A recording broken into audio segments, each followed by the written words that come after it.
teach conflict resolution and healthy communication skills to your children. Oh, do y'all know how many adults do not know how to do that? I see some adults in their 60s and 70s like, y'all, what we gonna do? Once again, but that comes back to what I tell y'all about the generational traumas. You know, having to follow the slave masters every command and not answer questions, and then we pass that now and put it into our parenting skills. You guys gotta have conversations with your kids. You gotta talk about their feelings and emotions, and you gotta talk about yours to them too. Baby, you go home and put yourself in timeout. If you're not having a good day, don't you go mess up somebody else's day. Welcome, everyone, back to the kitchen table. And today, guess what we're going to talk about? We are going to be discussing a powerful and important topic: breaking generational trauma, how it starts, how it continues, and how we can end.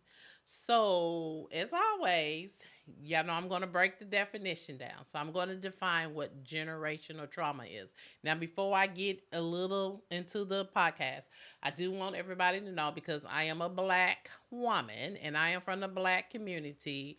I'm going to always have something special for my community. So, I am going to dive a little deep into our traumas, probably more so than just everybody's trauma in general. So I'm not being biased or anything. Well, yeah, I am. I'm being biased because I really want us to, really get it together, because I see how it has a major impact on our community, on our families, how we parent, and just in general. So, but the definition of generational trauma is generational or intergenerational trauma refers to trauma that is not only experienced by one person, but is passed down through familiar lines. And it's also a culture group. So this can be manifest as emotions, psychological, or even physiological effects. So why does this topic matters? Understanding trauma and how trauma is transmitted can help us recognize patterns in our own families and community. It empowers us to actively work towards healing rather than unconsciously repeating harmful patterns. I want to focus on that little point right quick. Um, when you have an awareness and when the light bulb comes on, then you know that there has to be a change. If you continue to stay in that particular situation or pattern of your life, then you're choosing to not want to improve or be more healthier.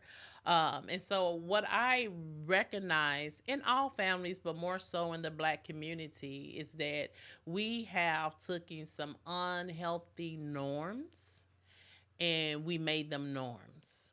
And it is like the unspoken word, and this is what we really go by. I don't know if any of you guys are on social media, and we have Kev on stage. He's always doing something like, how do we measure things, in the black family? How do we, like a little swivel or here, a little tinge of that? Um, what are ways, that we say no without saying no, and just stuff like that. And what is so fascinating about this is that when you go in those comments, people from different states and different countries that are black or brown, to know that all of our stuff is similar or it's the same. And it's like, okay, we didn't grow up in the same city or the same state, but we have normalized a lot of unhealthy things. So, in Black America, in our historical trauma, enslavement, Jim Crow laws, redlining, police brutality, and other forms of systematic racism has created deep seated trauma in the black community. And as much as society wants to downplay slavery and Jim Crow and talking about, oh, that was done years ago and we playing the race card, that's a whole lie. it impacts who we are. It impacts how we think of ourselves. And so just remember, as Black people, our ancestors were brought over here not voluntarily. And so when they came over here, they were stripped of everything that they knew, their culture, everything, how they felt about themselves, and just pretty much everything. They had to learn a new language. So what was taught to them was what their slave masters taught them. And so what did the slave masters teach our ancestors? They taught them how to self-hate, how to hate themselves. They talked down to them. And then they taught us how to hate each other and not support each other.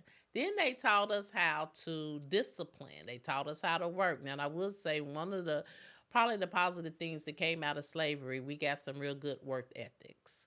And because of them withholding a lot of things from us, our creativity just kicked off. So when you go and do your research, remember, I want y'all to research this stuff. When you go and research and look at inventions, I want you to look and see how much of just about everything that's been invented was by a lot of Black Americans.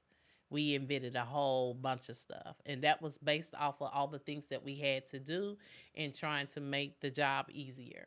And so, but when we look at all of that being stripped from everything that you know, and now we are have to deal with being talked down to, and they did not treat us like we were humans. They didn't treat our ancestors like they were human, that we was just property. And so when that happened, when you've been stripped from everything, what happens is that the generations die off. And so when the generations of our ancestors were dying off, we had new generations. And so the stories of who we were and where we came from, those stories begin to just trail off until it was not one. Now I'm going to put a little Bible in this. So I don't know if any of y'all read the Bible, but y'all know in the Old Testaments, one of the things that Moses and all them did, they had to always tell the story about how God brought them from Egypt. And every year there was a festival where they sat down and told that. And I never really understood why that was important until I got into mental health. And the reason why that was done, because they had to remember where they came from, who were they deliverer, and to keep that in the people's minds to know that it was, their God that brought them from that. And so what happened with us, we didn't have no one to continue those stories. And so at the end of the day, we begin to look at each other. We begin to look at ourselves the way that our slave masters did, the way that we discipline in our family, the whipping that came from slavery, the down talking, the you ans I tell you what to do and you don't get to answer questions, you just do it. That came from slavery. Like your feelings didn't matter, you didn't matter. So our ancestors and some of our parents, all that stuff was passed down from generation to generation, which was a psychological trauma, verbal trauma, and physical trauma. So anytime that you're 4 or 5 years old, or any child or any person in just at any age, have to watch someone be brutally beaten with whelps till they see the white meat, and have to watch people be lynched and killed to put fear in you so you can follow their rules. They didn't want that you got to follow them so they wouldn't have no problem. So that was what they did. So it was a lot of physical and psychological trauma to put fear in you for you to say left, right, march left, right, and you won't answer questions, and they didn't have to worry about you fighting against them. And so in our parenting skills in the Black community, we use some of those same techniques. And then one thing that we like to use is that the Bible says, "What spoil the child, spare the rod." And when you really go and you really study the Bible, you guys, y'all gonna have to stop listening. Go get commentaries and go study. They was not talking about people. They were talking about the sheeps. That's what he was talking about. And I'm not gonna go on Bible study with you right now, but I want you to go and research that. They were not talking about kids. They were literally talking about the sheep. And there was a reason why that had to be done. So, and but we use that to justify the physical whoopings, you know.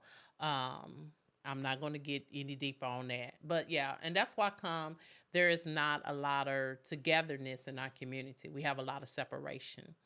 And that is exactly the reason why. But if we ever got to a point where we support one another and we come together, uh, we could turn some stuff upside down. That's what the world is scared of. But I do want y'all to understand how deep the roots of division and separation goes in our community. Is that of a palm tree. So the palm tree roots are about 600-700 feet deep. And so y'all can see that anytime there's a hurricane, that the palm tree, it doesn't break or anything. You can't pull it and root it out like you see most trees because their roots are that deep. So all it does is bend. It bends with whatever storm. And that's how our separation and division is within our community. But I do believe that if we can get to a place where we can go and get some healing and really have a healthy self-esteem about who we are, our community, and we come together, we can see a whole lot of things change for us. Um, the impact on the presence. Even if someone did not experience explicit racism or violence firsthand, the stress response and coping mechanism can be inherent. Family storytellers are silent about certain topics, behavior patterns, being heightened, vigilant, mistrust of systems. And so, once again, um, I don't know if you guys seen the movie Miss Everett's Boys, and that was a study, a medical research that they were doing on our Black American men without permission and without them knowing, where they was really injecting them with gonorrhea. And what they did, they withheld medicine from them because they wanted to see how the stages look after so long. So that's how they document that. And once again, America had to pay, those families or whatever. And back in the 1970s, not too long ago, was I want to say from 1950 to 1970, there was another place in a rural area, and I'm gonna look that up so I can be more specific, where they were actually sterilizing our Black African American women, so they couldn't have any more babies, or they couldn't have babies at all, and they had to pay for that. And so the reason why I'm bringing some of these incidents up, these are trauma. This is trauma, the trauma of the physical and psychological and mental that they had to go through from what that particular STDs cause gonorrhea. And the separation from the family and the mental, and how it just tore the family up, tore the wives up and stuff. And they eventually died from that. Some of them that was able to get through that, it also made them sterile. So they couldn't even have kids, even if they wanted to. So these are some of the incidents as far as trauma. So when it comes down to doctors and stuff, when it comes down to different things in the medical world, because of past trauma, we tend not to trust doctors. And that is passed down from generation to generation. We're in 2025. So I kind of want y'all to get an idea when we say how some behaviors are developed, some beliefs is based off of things that has happened, and it continues into our generation. Some things are explained to us why, and some things are not. And we still skeptical, and we have every right. We did not wake up one morning and said, "Hey, we just not gonna trust these people. We not gonna trust that." No, we have had some situations and some traumatized situations that has got us to believe these things. So, being hyper vigilant and always setting on 10. I say setting on 10, meaning that, just anything can, like, you waiting for the sky to drop off. Setting on 10. Anytime that you can see people go from 9 to 100 in a split second, Your resting heartbeat is out of control. It's not at a normal level. If you can go from 9 to 10 like that, that's something concerning. But that comes from when you have generational trauma, and you have experienced it for over the years, and it's been passed down from generation. And it may not be as intense as it was, 3 or 4 generations ago. You're still setting them ready. You still like something is gonna fall out the sky. And so we pass these behaviors and stuff down to our kids. Um, Not trusting the system, psychological change is, all of that stuff is important. I think a lot of people don't even realize I need to do just one whole thing on stress, how stress impacts our bodies. And so when we have a lot of stress based off of trauma from the past and we still carrying that, stress is not a mental thing, it's a physical thing. And so it causes us to be sick a lot, whether we just have these body aches, we have these headaches, and you go into the doctor, and the doctor can't tell you, hey, we didn't ran everything, we don't know what's going on. A lot of that's probably some stress that you're holding in your body. And so, one of the things that we do when and especially in my community, when we hold stress in our body, because we don't trust nobody, we let that stuff set in, and we won't tell anybody. So anything toxic that does not come out, it kills you, but it kills you from the inside out. That's a whole nother subject. I'm getting off trail. Let me get back on this. So it's important to consider how race, class, genders, and other identity factors intercept, shaping the specific ways in which generational trauma is experienced. So, signs and symptoms of generational trauma: emotional and psychological indicators, persistent anxiety. One of the things that I always say, and this is what a lot of people in general, but more so the Black community, we have anxiety, and anxiety is just a fancy word for worrying. We worry a lot, and rightfully so, especially in today's climate. We know that anytime that a law or a policy is changed, it does not have our best interests.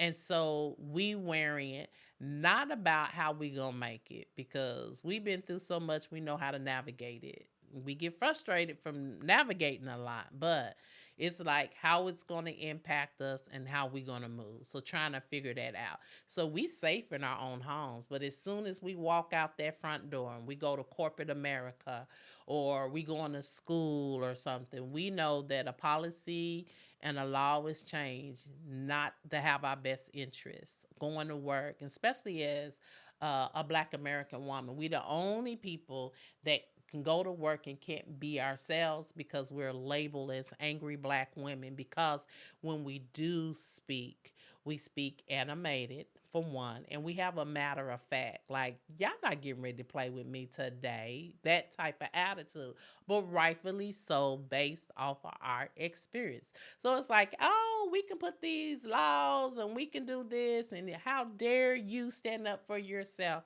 because we're not going by the law or the policies. And because we don't like the matter that you even addressing this, making y'all feel some type of way, we're going to label you as angry, to try to get us to shut up or shut down and not say anything, because that's the label that you put on us. So a lot of times we just kind of be silent, depending on how bad we need the job.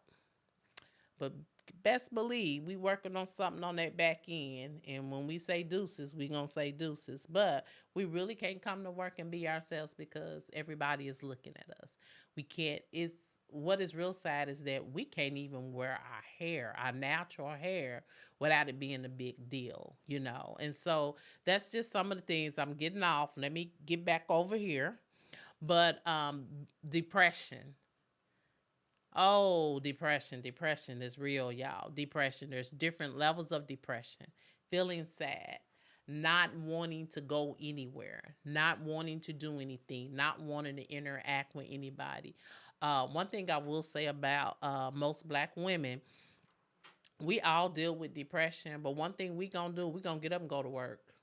Cause we know we don't have nobody that we can really count on. So we gonna go and work our 2 or 3 jobs. We gonna come home. We're gonna make sure our kids is straight. And when we go to bed, a lot of times we're not sleeping, we're crying because the day was so hard. We waiting for our off days if we get any off days. So having depression, not wanting to go anywhere, not wanting to interact or socialize with anyone, difficult trusting people, including institutions and authority. Once again, rightfully so, we have a hard time trusting people. Um, whether it's authority, whether it's institutes, because once again, most of the time, not all the time, most of the time when laws and rules are put down and changed, it doesn't have our best interests. And if that was the case, um, that it did have our best interests, we wouldn't have needed the civil rights movement. We wouldn't need all these laws in place to make sure that we are being treated fair. Feelings of shame or guilt that seems inherited rather than directly caused by personal experience. And so, one of the things that I figured out that a lot of people do is that people can make you feel real bad for them and their situations till you kind of have some type of guilt and shame about it that kind of puts you in a situation where you may feel like you have to do something for people, and that is not good for you or even the person. I call it people pleasing, but we're gonna do a whole nother podcast on people pleasing. Behavior patterns, repeating cycles of family violence or abuse, and once again, the way that we discipline our kids, and if we're doing old school, we call it, whippings or whatever, and they're gonna mind and this, but it really is abuse. It's physical abuse, and then how we talk to our children, especially if it is very harmful, with being verbal. I have seen moms call their daughters bees, and they're not even teenagers. Like, get that bee, get that. I'm like, oh, okay. I didn't see, even dads call their, kids stupid, or that was stupid, or you're stupid, you're dumb. Y'all, words are very powerful. Like, when I was growing up, they had this thing that says, sticks and stones may break my bones, but words will never hurt me. That was a whole lie. Words will hurt you worse than sticks and stones hurt your bones. So you're gonna we have to be real careful. But when you've been in an environment and you've been raised or to not like yourself well and not talk about yourself well or to others, that's a generational thing. And so it's passed down from generation to generation. Um, Substance misuse or addiction as coping mechanism, and we have a lot of that in our community. We can go back to the early 90s during the crack era.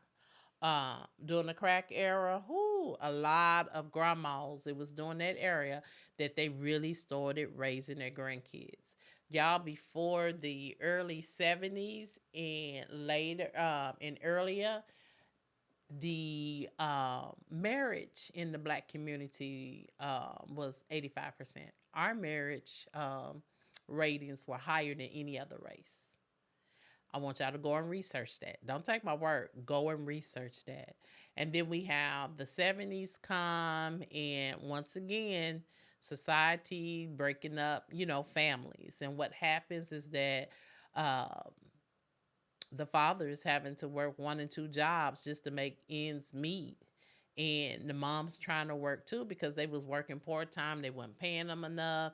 And so it's like, hey, we need to go and get some type of assistance. So they go and get food stamps or welfare. And what happens, they made a rule that if you getting this, you can't be married, or if you are married, you have to be separated. In the family, the dad can't be staying with the family. Y'all, back in the day, them social workers literally would come out and check the house. If they seen man clothing, they seen man shoes, they look and see everything that you had. If you had a TV, if you had a radio. I don't know if anybody ever seen the movie Claudine. I will tell y'all to go watch that because that's exactly what it was like. And so the fathers had to choose, like, hey, I don't have enough money to feed my family, but I am working two jobs, but it's still not enough. So they had to choose if they want their kids to be hungry or what they're going to do. And so what happens is that they eventually moved out the house, but they were still with the moms. And then what happens is that it was like we didn't have fathers in the house no more. That was one thing that made our marriages go down. But in the 80s, them grandmas started raising the kids because now we in the crack era. We had crack, and crack really came through our community bad. And the way that the the governments, whether it's state or federal, the way that they respond to the black community in the crack era, totally different from the way that they are responding to other communities in the opiate crisis era. And we've been in the opiates crisis thing for what, about 15, 20 years now. They have special programs for them, but back in the 80s, they were literally locking up moms and dads. They was not trying to get them help at all. So kids was being left alone. The grandmas had to get them and stuff. So we came through that era.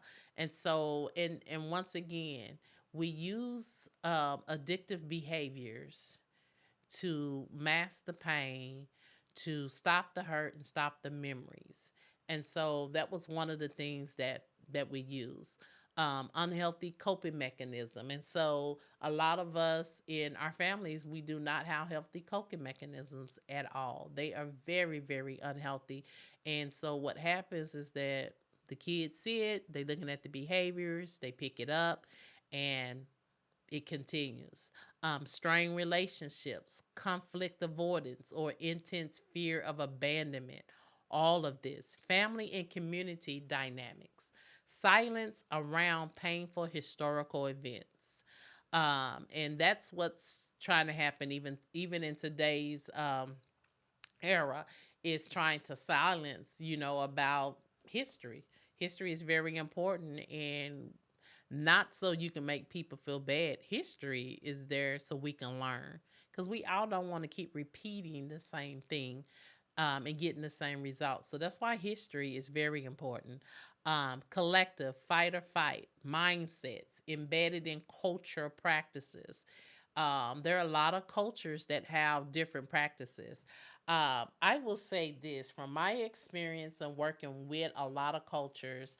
I'm going to do a comparison between the black culture and the white culture.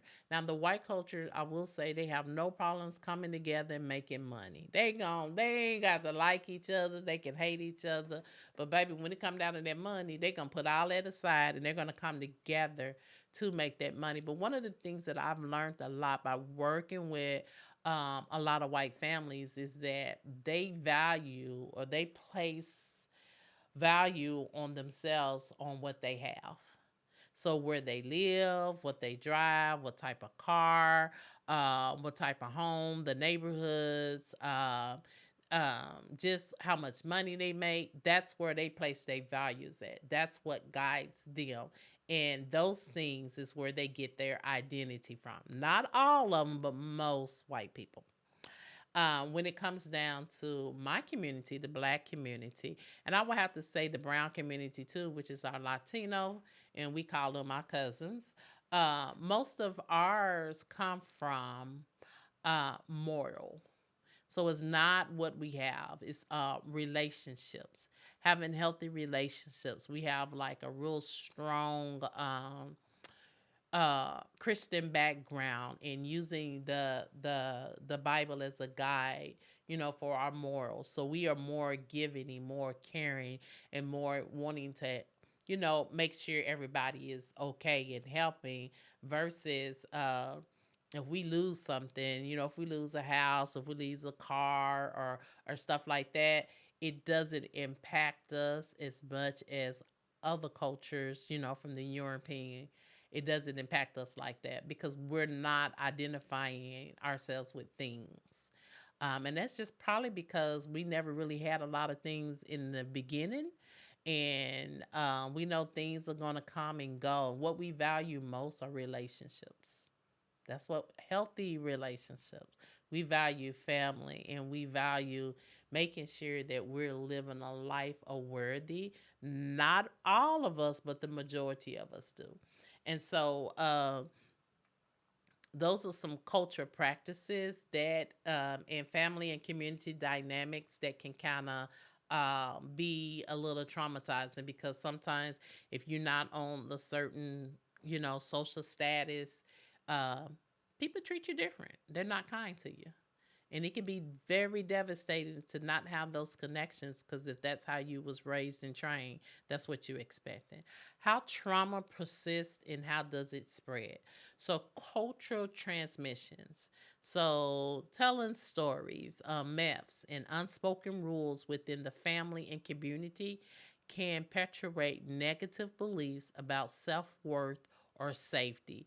And so when we talk about unspoken rules, there is a lot of unspoken rules that we have within our family.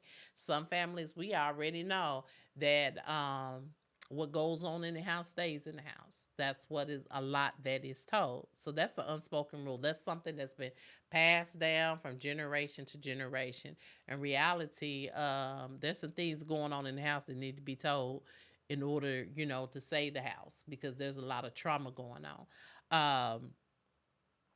Other things as far as self-worth and safety. So when we say that culture transmission, meaning that a lot of how we talk to ourselves and how we treat ourselves, once again, goes back to slavery. It goes back to Jim Crow, and those are the things that we learn in place of what was stripped from us.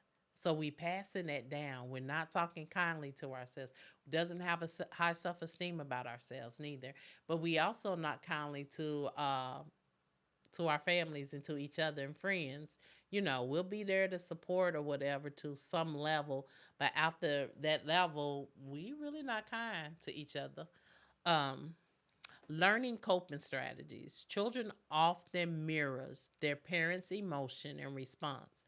So I always say this all the time. Kids learn by your behaviors. So whatever behavior patterns that you have is what they learn. And you can tell them all day long, do this, do that. But what is speaking the most is watching you and what you're doing. Um, so making sure that we are mirroring the behavior that we want, our emotional response. Remember, kids learn how to regulate their emotions by watching their parents. So for years and years and years, and generations, and when we watch our parents get angry, what do? Some of them cuss, some of them throw things, break things, and when they get angry at you, what happens? You're gonna get a whooping. So how much of that simulates with slavery?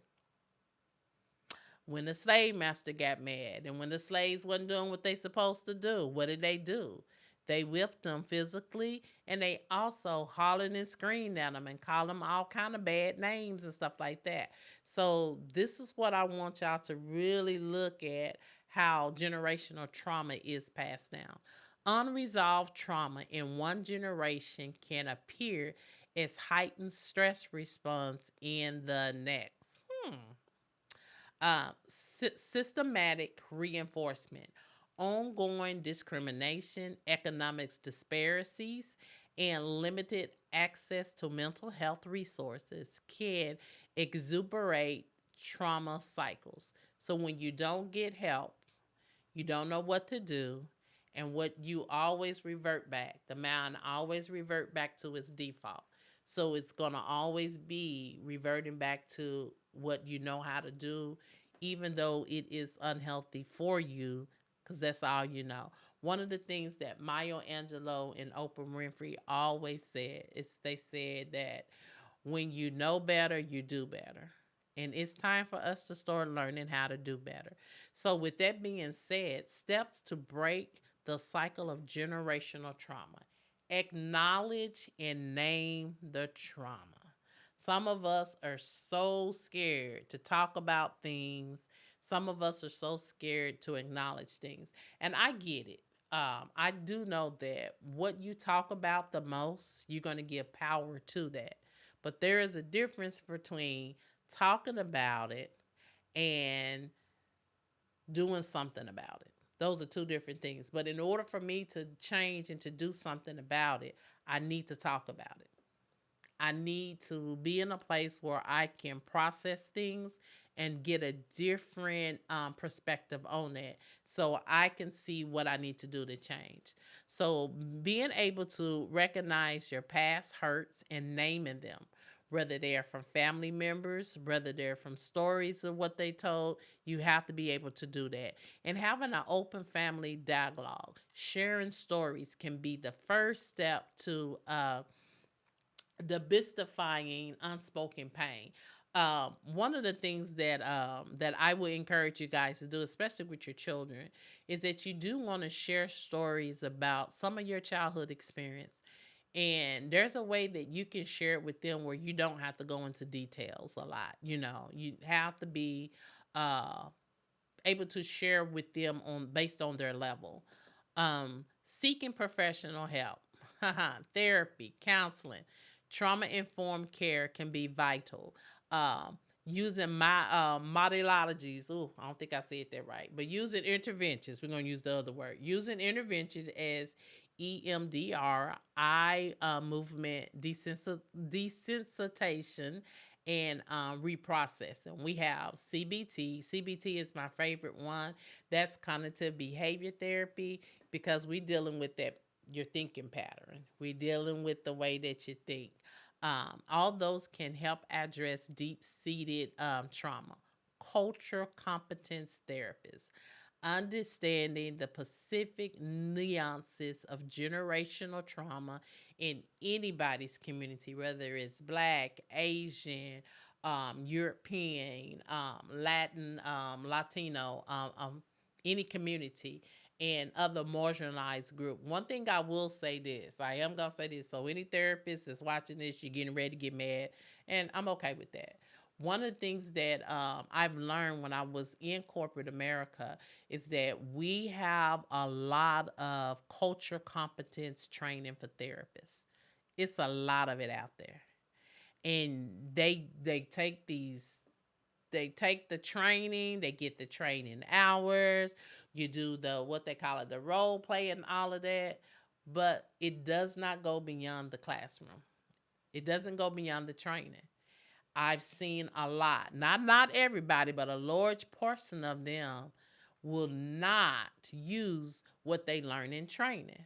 They still have the way that they want to look through things and stuff, and it's from their bias, from how they were raised in their background.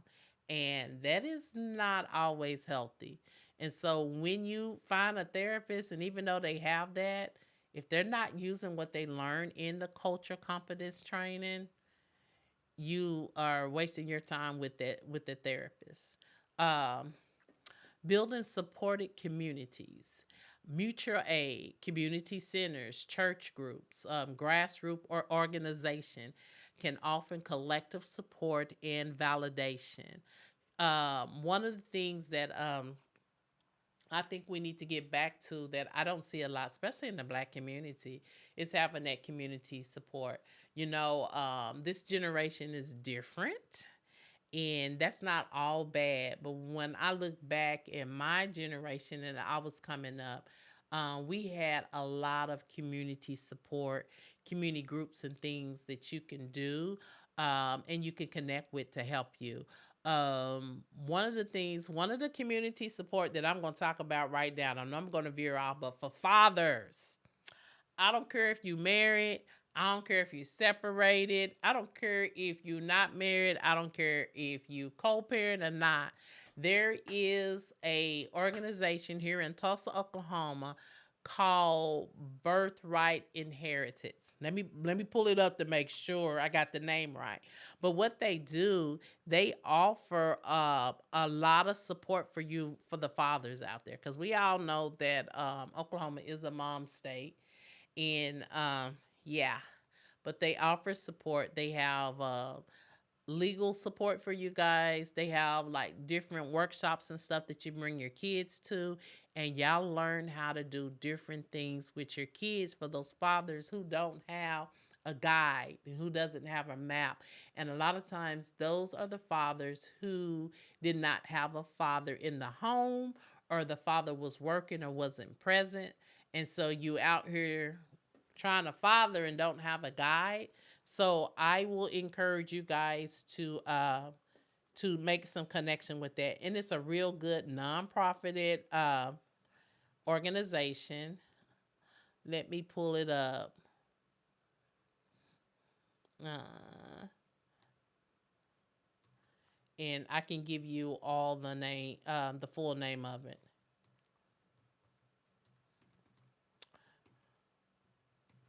Oh, now. Okay. Bear with me for a moment. Thought my internet was connected, but it's not. Secure. Okay. There we go. And it's called Birthright Living Legacy. And it's in Tulsa. So if you're in the Tulsa area and you're a father and you're kind of struggling or whatever, I will encourage you guys to hook up with Birthright Living Legacy. It is a real good program. Um, these are some of the, just one of the building support in the community. Practicing mindfulness and self care. Techniques like meditation, yoga. Once again, y'all done heard me say, I know a lot of Christian people out there talking about yoga is, demonic or whatever. I think what people don't realize, y'all, I think it's yoga, y'all tie that with Buddhism. Let me just kind of educate y'all a little. And remember, go do some research. Buddha never became a god until after he died. Buddha never became a god until after he died. So, in other words, he never made himself God. The people made him God. When you go and do some research on your yoga, go and research the medical benefits of that. You're stretching and it's good to relieve that stress out your body, but it's actually moving oxygen to every organ in your body. What does oxygen does? It kills cancer cells. Go do some research, y'all. Y'all can't just be taking people word, and I know it be sounding all deep and just all Go do some research on your own. Um, Not only just using yoga, but breathing works and it can help interrupt your psychological stress and response. Remember, I'm going to always say this: everything doesn't need a response. And if it does need a response, unless it's life and death, it does not need an immediate response. So always give yourself time to disconnect so you can process whatever the situation is and do what you need to do to get yourself together. So if that means 5 minutes, 10 minutes, 15 minutes, let me disconnect because my day is being stressful right now and it's triggering me. I got these trauma triggers going and I'm about to have a trigger response, which is not healthy. Disconnect. Go put on some music. Go walk. Go hum. Go sing. Activate that vagus nerve so you can release the happy hormone dopamine so it can bring you some pleasure. And those are some of the things that you can do to do that. Share your experience in a safe place. And can foster a sense of belonging and mutual healing. So, in other words, when you connect with someone that have had the same experience or similar experience with you, it gives you some type of comfort because you feel like you're not alone. Like, oh, I'm not the only one experiencing this. But we just don't want y'all to just share. Hopefully, you have some type of idea of what you guys need to do to kind of move out of that space, and you'll get that once you hook up with a therapist. Grounding exercise and affirming helps rewire the negative beliefs. Challenging systematic in I can't even say it. People are not just being equal across the board. So breaking those generational traumas isn't just an individual effort. It requires systematic change. So making sure that if you have the time or the energy to go and see different organizations that what they're doing. I mean, you may not be able to help them financially. You may can volunteer every now and then, seeing what you can do to be a part of the change, becoming an advocacy, policy reforms. For my social workers out there, y'all know that our degree is very broad and we can go into just about any industry. But one of the things that I like is legislation. We could go into that and we can create a bill and have it pushed to be changed. So making sure that you guys doing that to help with policy reform, civil engagement, tackling the external sources that perpetuates trauma cycles, discrimination, lack of access to health care and stuff, figuring out what it is that we can do. And if it's no more than just providing those resources to help people get connected, that's a big thing. Restoring in family narratives, encouraging conversations that can include stories of resilience and triumphing alongside the stories of pain. So you just don't want to tell them this painful story. Hey, I went through this and did this and just leave it like that. You have to let them know how you overcame it. I overcame this because I did this, that, and the third, or this happened. You just don't, yeah, you got to let them know, hey, yeah, I went through this, but I overcame this. And let me tell you how I did that. You want to encourage emotional expression, validating feelings. Parents, caregivers, y'all should be open discussions about emotions rather than suppressing them. And most people think, oh, especially men, y'all think that if y'all show any type of emotions, y'all weak. No, it's not. You not showing them it's weak because it's killing you on the inside. And let me clarify this. This is another thing y'all gonna get tired of me saying, but I gotta let y'all know. There's a difference between feelings and emotions. Feelings of what you feel: sad, angry, happy, disgust. Emotions is the outer expression of those feelings. So making sure that you're knowing how to do that in a healthy way.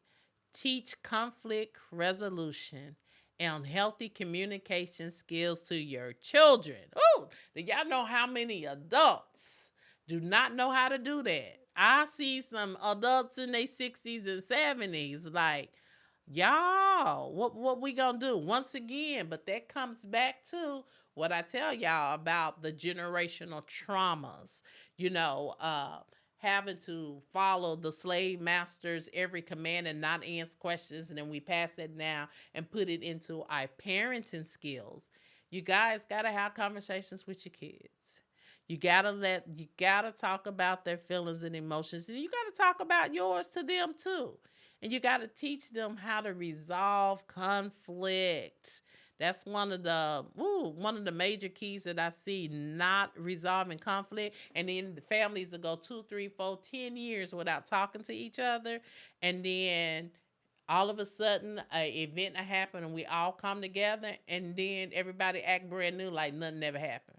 The elephant's still in that room and nobody's talking about the elephant. So after so long, then we somehow come together.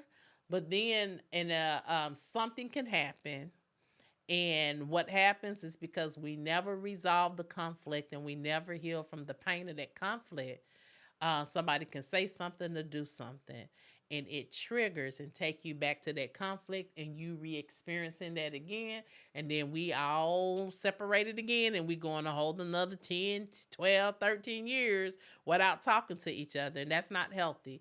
And you need that because your kids need to learn how to advocate for themselves. They're not gonna always be in your house. They're gonna have jobs. They're gonna need to know how to talk to their managers. They're gonna need to how to talk to their supervisor to advocate. They're gonna need to know how to talk to their teachers and instructors, especially when they go to college. Because when they become to college, mama, you can't do that no more. Daddy, you can't do that no more. They grown and they're gonna treat them as such. Mentoring youth programs, pairing youth generation with older ones who have navigated similar traumas can provide practical advice, coping strategies, and emotional support. Now, if y'all doing a mentoring youth program, y'all got to do backgrounds. We got to do background checks, y'all. We don't want no registered sex offenders. We don't want, you got to do background checks, and you got to use wisdom with that, because most people that are a part, not all, but a lot of people that are a part of those programs, a lot of them, y'all, are offenders. Okay, come on, Boy Scout of America. Y'all remember that documentary? That was years of that going on. We have the Catholic Church. Y'all know the Catholic Church wasn't the only one that had all this stuff going on. It goes on in other denominations too. And so, whew, yeah, that'd be a whole nother subject that I'm gonna do for parenting, for y'all to see those red flags wouldn't come down on predators. But this is a lot of times how our youth get into these certain kind of programs, and then they're starting to be groomed, and that's because we didn't have a lot of stuff going on, and there's not a lot of positive connection with one or both parents or anything. But that's a whole nother podcast. Arts and expression, poetry, writing workshops, dancing and music. I think that in our community we do well with that, and we actually engage in a lot of that within the church. I think that we need to really start connecting, in some cases, outside of the church to expand some of that. Um, Actions that you can take away: self-reflecting exercise, making sure that you journal. A lot of people don't like to write, but I encourage my clients to journal, because what journaling does is that you can go back and read your journal a week later, a month later, a year later, and you actually can see where you were at mentally. Like, ooh, I wrote that. So it kind of gives you a reflection of where you are and if there's been any change or not. Um, Making sure that you have conversation starters, encouraging families to dialogue, about specific historical events or family experiencing. Listen openly and share how you make them feel. Probably a couple of months ago they was doing we listen and we don't judge. We need to start doing that, y'all. At least once a week, we listen and we don't judge. And that is real good. Identifying resources, looking up local mental health counselors, support groups that focus on trauma and culture sensitive care. Once again, you guys can always go to therapist.com. Excuse me, Psychology Today. They have Black Girl Therapy. You can go on a whole lot of different things, and find you a therapist that specializes in trauma. Another good resources that you guys can go to is findhelp.org. Put your zip code in, and anything that you need help with, it'll come up what in your area. They have all the organizations that provide help, let you know if you meet the criteria, and also give you those contact numbers where you can contact. Community engagement, finding local or online groups dedicated to social justice, racial healing, or trauma recovery. Get involved or volunteer, and just regularly self care, incorporating grounding techniques, 5 minutes of mindfulness, putting that into your daily routine. And just for my closing thoughts, generational trauma, especially within communities that have been systematically oppressed, such as, Black Americans, it can feel overwhelming. But acknowledging the past, seeking knowledge, and developing collective and individual tools for healing can lead to a profound change. So emphasize hope, resilience, healing is possible, and each generation can contribute to creating healthier and more supportive environment. So I just want you guys to continue this conversation, share any resources that you may have, and any personal stories that you feel safe with sharing. And just making sure that you practice some of these things on your social media. Now, some of the books that I have that may be good for you guys to read, we have Post Trauma Slave Syndrome, excuse me, by Dr. Joy DeGary. We have My Grandmother's Hands by Resume Menakem. I hope I said his name right. I probably butchered it, but it's Menakem. I had the opportunity to go to one of his trainings a year ago, and it was good. The Body Keeps Score is another good book that you can read. Remember, if you have any questions and you're watching this podcast, make sure that you put those questions in the comment so I can have a podcast or I am going to answer you guys' questions. And make sure that you like and share this podcast. And thank you guys for listening. And in the words of Tabitha Brown, go have a good day. But if you're not having a good day, don't you go messing up somebody else's day. Now, in my words, go take your butt somewhere and time out and calm down and then come back and reconnect. Thank you.